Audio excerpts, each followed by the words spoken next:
Ay, ay, ay, ay, ay. I'm Pastor Dr. Yatis Ward. Without Dr. Santos. So, I invite you about the vision to consulate all people.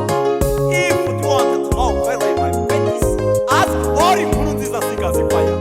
Ni umudokiteri wa mbere ku isi yose iragera famous ndetse n'ikimenyetso kagakenya kigize ngobere polisi.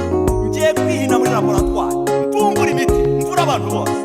Nyakubahwa dogiteri, tukuzaniye umurwayi umerewe nabi cyane, turakwingiza ngo umutuvurire kuko twizeye ko bishoboye. Muhumure, ndamuvura, ndamufite ibyuma.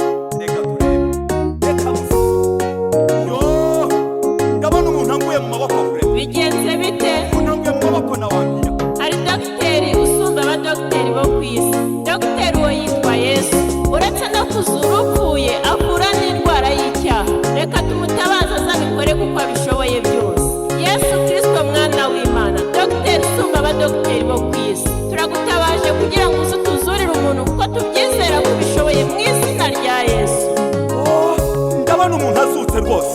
Ubuhanga bwanjye mpindutseho byo. Fura.